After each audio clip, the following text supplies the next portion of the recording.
हम लोग समाजवादी के लोग अगड़े समाज में रहने वाले उन लोगों का आह्वान करते हैं जो समाजवादी विचारधारा को मानते हैं, जानते हैं और जिनके जेहन में सामाजिक न्याय की भावना है। फार्मूला तो आपने दिया, पीडीए जब तक स्पष्ट था, लोग आपसे जुड़े, 24 में आपको सफलता मिली, लेकिन 2027 के लिहाज से लोग इसको लेकर असमंजस। अपने पूर्वजों के उस मनुवादी इतिहास को उजागर करना शुरू कर देंगे, इनकी नफरत की राजनीति फेल हो जाएगी और ये हमारे लोग जो है खुद इनसे नफरत करेंगे, तब इनको समझ में आ जाएगी बात। साथियों नमस्कार, इस समय हमारी मौजूदगी अयोध्या में है।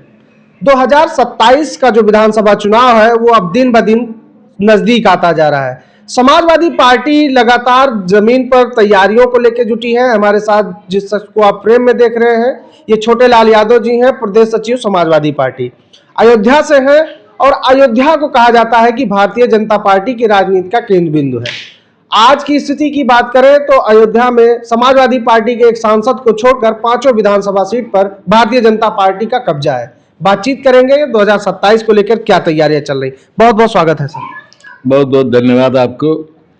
सर मेरा पहला सवाल यही है कि 2027 नजदीक आता जा रहा है, आप लोगों की क्या तैयारियां चल रही हैं? अभी समाजवादी पार्टी के राष्ट्रीय अध्यक्ष माननीय अखिलेश यादव जी ने समाजवादी पार्टी के प्रदेश कार्यकारिणी को एक जिम्मेदारी सौंपी थी पूरे प्रदेश में एसआईआर कराने की। उसके तहत हर पदाधिकारी हो या प्रदेश स्तर का वो पदाधिकारी हो या सदस्य हो, सारे लोगों को एक एक ब्लॉक की जिम्मेदारी दी गई थी। उसमें मुझे भी मिल्कीपुर ब्लॉक की जिम्मेदारी दी गई थी। तो मिल्कीपुर ब्लॉक की एसआईआर की पूरी कार्रवाई मेरे संरक्षण में, मेरे देखरेख में और बहुत अच्छे ढंग से हुई। इतना अच्छे ढंग से हुई कि वहाँ ये एसडी वोटर फैजाबाद जनपद की सारी सीटों से सबसे कम है और आज भी हम लोग वहाँ लगे हुए हैं। जो भी वोटर छूटे हुए थे, जो भी वोटर एब्सेंट थे और जो नए वोटर अभी 18 साल की उम्र पूरी कर रहे हैं, उनका वोट बढ़वाया जा रहा, बनवाया जा रहा। कुछ लोगों का संशोधन, वो भी संशोधन भी कराया जा रहा है। तो सारी कार्रवाइयाँ चल रही हैं। अभी तक एसआईआर का जो मामला है बहुत अच्छे ढंग से, ठीक ठाक ढंग से चल रहा है। ठीक है। एसआईआर को तो मान लीजिए एक बड़ा मुद्दा था, समाजवादी पार्टी ने जोर शोर से उठाया, कहा कि हमने बूथ स्तर पर अपने बीएलओ और पीडीए प्रहरी नियुक्त किए हैं, वो एसआईआर की प्रक्रिया में जो बीएलओ हैं उनका सहयोग करेंगे और अपने जो मूल वोटर हैं उनको बचाएंगे, उनको कटने से रोकेंगे। लेकिन सवाल ये उठ रहा है कि जिस तरीके से मुख्यमंत्री योगी आदित्यनाथ जी ने कहा कि लगभग 4 करोड़ वोट कटेंगे, उसके बाद जब चुनाव आयोग का आंकड़ा आता है तो वो कहता है 2 करोड़ 89 लाख वोट कटे हैं। वहीं अगर विधान कह लीजिए उत्तर प्रदेश चुनाव आयोग की और केंद्रीय चुनाव आयोग की बात करें तो दोनों की जो कह लीजिए वोटर लिस्ट है उस आंकड़े में काफी फर्क दिख रहा है। तो ऐसे में सवाल ये उठता है कि जो 2 करोड़ 89 लाख वोट काटे गए हैं उसमें किसके वोट ज्यादा है? देखिए, ये कह पाना तो बहुत मुश्किल है। इसलिए मुश्किल है कि हम सत्ता में नहीं हैं और नुकसान वो लोग जानबूझकर विपक्ष का ही करने की सोच रहे हैं। तो उसमें विपक्ष का ही नुकसान है। लेकिन विपक्ष अगर इस प्रक्रिया में जो इस समय बढ़वाने का और घटवाने का काम चल रहा, उसमें अगर सफलतापूर्वक हमारे लोग लगे रहे, नेता लोग, हमारे कार्यकर्ता लोग, तो निश्चित रूप से हम उसमें पीछे नहीं रहेंगे। कहीं न कहीं से हम उसको कवर कर लेंगे और 27 में सरकार भी बनाएंगे माननीय अखिलेश यादव जी के नेतृत्व में। तो किस लिहाज से आप लोग ये दावा कर रहे हैं कि 2027 में हम मजबूत हैं और किस फार्मूले के तहत आप लोग 27 की तैयारी कर रहे हैं? देखिए, 2024 में पार्लियामेंट का चुनाव हुआ जिसमें पीडीए फार्मूला पूरी तरह से कारगर रहा। उसके लिए हम अपने नेता को बधाई भी देते हैं। अगर सच पूछा जाए तो हिंदुस्तान में अगर संविधान को, लोकतंत्र को किसी ने बचाने का काम किया तो माननीय अखिलेश यादव जी ने किया। और ऐसा मैं इसलिए कह रहा हूं कि अगर उन्होंने उत्तर प्रदेश की धरती पे इनके रथ को रोका ना होता और आधे से ज्यादा सीटें, 37 और 43 सीटें न ला करके इनको रोका ना होता तो निश्चित रूप से आज इस देश का संविधान और लोकतंत्र खतरे में होता। तो वो उसी फार्मूले के बल पर आने वाले समय में हम चुनाव लड़ने जा रहे हैं और निश्चित रूप से हमारी सरकार बनेगी। ठीक है, आपने बात की कि हमने 2024 में सफलता हासिल की। ये सबको पता है कि 2024 में समाजवादी पार्टी या इंडिया अलायंस ने पीडीए के फार्मूले के तहत लड़ाई लड़ी थी और अखिलेश यादव जी ने पीडीए का नारा दिया था, तब पीडीए की जो परिभाषा थी वो साफ तौर पे पिछड़ा, दलित और अल्पसंख्यक थी। लेकिन आज के समय में ये नहीं समझ में आ रहा है कि जनता प्लान डेवलपमेंट एजेंट के साथ जाएगी, कि पीड़ित दुखी अपमानित के साथ जाएगी, या फिर पिछड़ा दलित या अच्छे अगड़े, या जो तमाम जो परिभाषाएं लगातार बदल रही हैं उनके हिसाब से तो जनता कंफ्यूज नजर आ रही है। देखिए, हमारे नेता माननीय अखिलेश यादव जी ने जो पीडीए फार्मूला लागू किया था जी उसका साफ सा मतलब था पिछड़ा दलित अल्पसंख्यक, जी जिसके तहत 24 का चुनाव हम पार किए हैं और हिंदुस्तान में तीसरी ताकत बने हैं। जी पीडीए फार्मूला उन्होंने क्यों लागू किया? वो इसलिए लागू किया कि आजादी के बाद से जी पीडीए को जो भी सरकारें रही केंद्र में और लंबे समय तक जो काम किए हैं जी उन्होंने इंसाफ नहीं दिया, उनके साथ नाइंसाफी की, जी उनका हक हकूक मारा, उनके अधिकारों पर डाका डाला। जी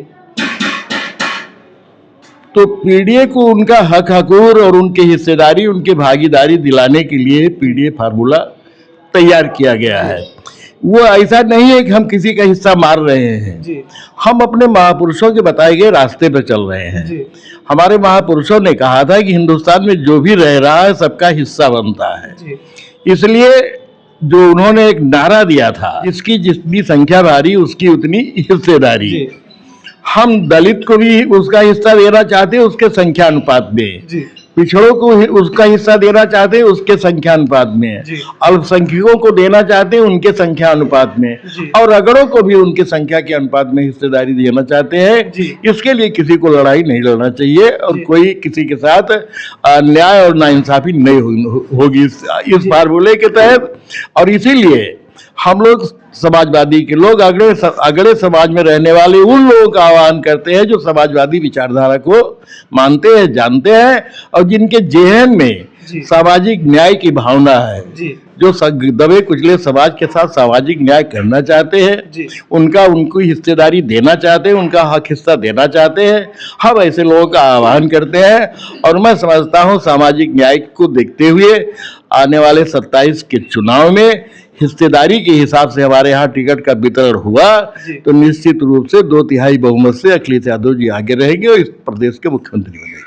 ठीक है, ये आपने जो कहा ये बातें तो ठीक है, लेकिन अगर देखा जाए तो भारतीय जनता पार्टी ने जो आपके एक कह लीजिए पार्टी को बदनाम किया या एक नैरेटिव गढ़ा कि ये यादवों की पार्टी है, यादव मुसलमानों की पार्टी है, और तमाम ऐसे बातें जैसे चाहे वो 86 में 56 वाली बात हो, या फिर थाने यादव चलाया करते थे, या फिर जो लोक सेवा चयन आयोग है उसको यादव आयोग करके, मतलब एक कहीं ना कहीं भारतीय जनता पार्टी ने आपको इस तरीके से एक छवि बना दी समाजवादी पार्टी की कि ये यादवों की पार्टी है। तो इससे कैसे उबर पाएंगे? क्योंकि पीडीए का फार्मूला तो आपने दिया, पीडीए जब तक स्पष्ट था लोग आपसे जुड़े, 24 में आपको सफलता मिली, लेकिन 2027 के लिहाज से लोग इसको लेकर असमंजस में दिख रहे हैं, मुझे लगता है।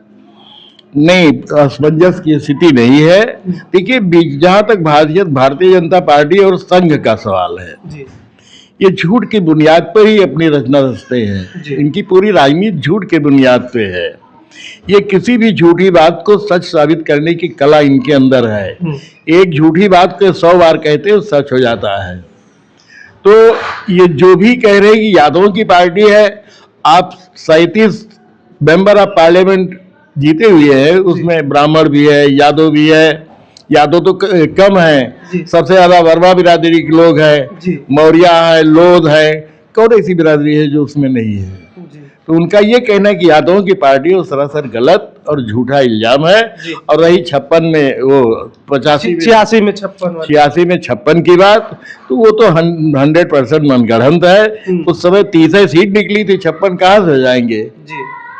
और इस बात को माननीय अखिलेश जी ने हाउस में भी उनको टेबल करने की बात कही थी कि लिस्ट आप टेबल करिए। उस समय उनकी हिम्मत नहीं हुई कि उस लिस्ट को दिखा सके। तो ये तो झूठ बार बार करते हैं, तो उनके झूठ का तो कोई इलाज मेरे पास नहीं है जी।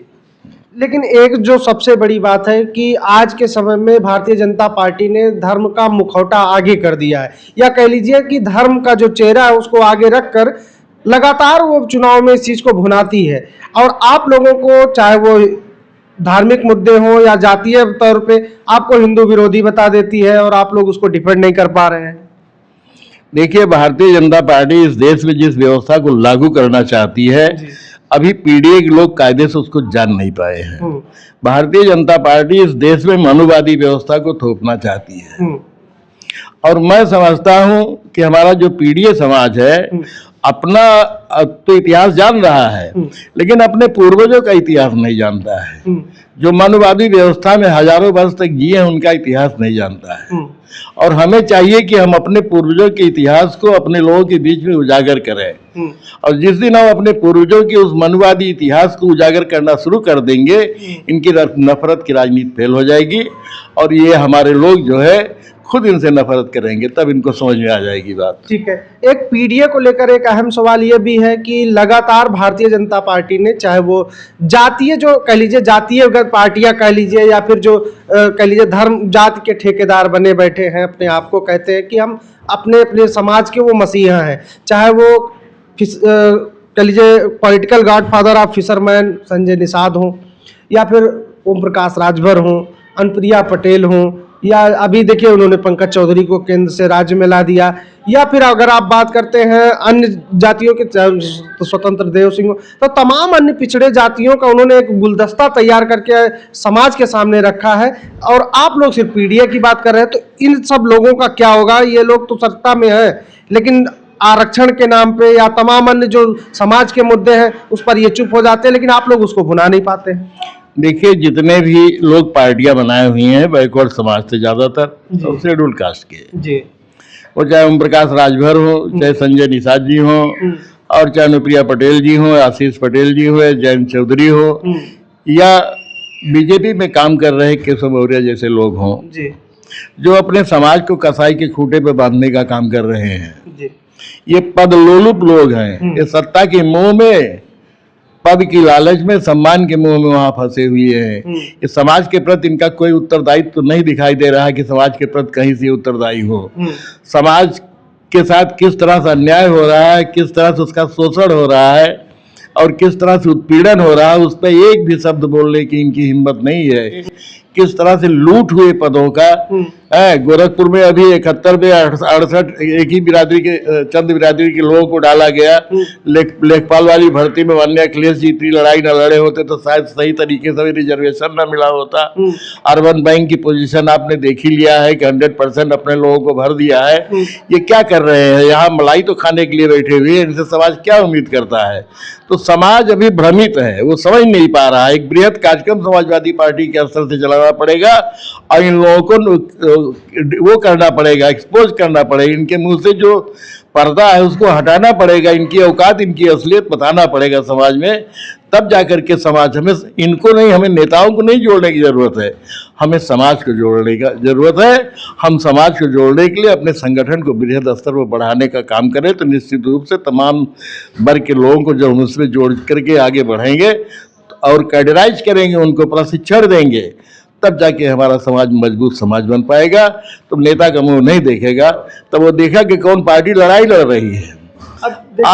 आज उत्तर प्रदेश में एक ही पार्टी लड़ाई लड़ रही है, वो है समाजवादी पार्टी, और एक का नेता लड़ाई लड़ रहा है आमने सामने की, वो अखिलेश यादव। ठीक है, लेकिन एक सवाल ये निकल के आता है, जिस पीडीए की बात करते हैं, जिस समाज की आप लड़ाई लड़ने की बात कर रहे हैं, वो तो अगर धरातल पे देखा जाए तो गूंगा, बहरा और अंधा सब है, वो अब उसको अपना नहीं समझ में आ रहा। आप लोग लड़ाई लड़ रहे हैं। और दूसरी बात आपने जो संगठन की कही, तो संगठन में कहीं ना कहीं मुझे जो लगता है कि जमीनी स्तर पे जो आपके बूथ स्तर के कार्यकर्ता हैं, उनमें असंतोष की भावना दिखती है। ऐसा है, बूथ हमारे जितने नेता हैं जी, बूथ स्तर के कार्यकर्ताओं का इस्तेमाल नहीं कर रहे हैं, इसलिए उनके अंदर असंतोष दिखाई दे रहा होगा। ऐसा नहीं कि वो पार्टी से अलग है, वो पार्टी के मेन नेतृत्व से, राष्ट्रीय नेतृत्व से नहीं नाराज है, न समाजवादी पार्टी से नाराज है। हो सकता है कोई ऐसा नेता हो जो उनका इस्तेमाल न करता हो, उनके साथ संवाद न जारी रखे हो, उनका कोई कार्यक्रम में न बुलाता हो, इसलिए कोई नाराज होगा। बाकी कोई नाराजगी पार्टी में किसी भी तरह की नहीं है। ठीक है, तो 27 को लेकर जब आप लोग पीडीए फार्मूले के साथ तैयारी कर रहे हैं, 27 में इसका क्या असर दिखेगा? 27 में आपकी सरकार बनेगी और उसको कोई रोक नहीं पाएगा। ठीक है, तो ये हमारे साथ समाजवादी पार्टी के प्रदेश सचिव छोटेलाल यादव जी थे जिनसे हमारी चर्चा हो रही थी। काफी तीखे सवाल थे हमारे और इन्होंने बहुत बेबाक तरीके से अपनी जो जवाब था उन्होंने रखा। इसको लेकर आप क्या सोचते हैं, अपनी राय कमेंट में दीजिएगा। मिलते हैं वीडियो में, नमस्कार।